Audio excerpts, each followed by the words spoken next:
ឆាងអៀលឯណៃណានៅថ្នាក់ទី4របស់យើង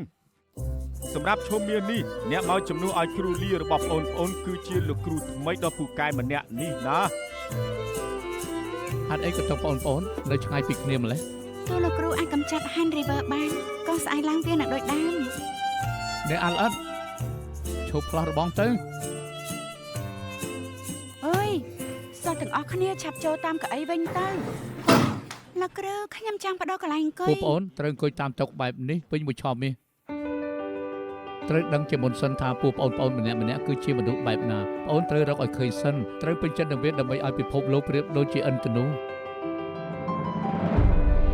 ខ្ញុំបានឮថាគ្រូបន្ទុកថ្នាក់នោះបានធ្វើរឿងចម្លែករាល់ព្រឹកប្រធានសមាគមនឹងផ្ញើអត្ថបទពីលោកគ្រូគឹមមកឲ្យពួកយើងគ្រូនឹងល្បីខ្លាំងណាស់ខាងគៀបស៊ីលុយពីកូនសិស្សខ្ញុំជាអ្នកជ្រើសគាត់មកអញ្ចឹងខ្ញុំទើបអាចបញ្ឈប់គាត់ចាំពីពេលនេះទៅខ្ញុំសូមផ្អាកលោកគ្រូជាផ្លូវការក្នុងការធ្វើជាគ្រូបន្ទុកថ្នាក់សល់រឿងជាច្រើនទៀតដែលខ្ញុំចង់ជួយក្មេងៗទាំងនោះ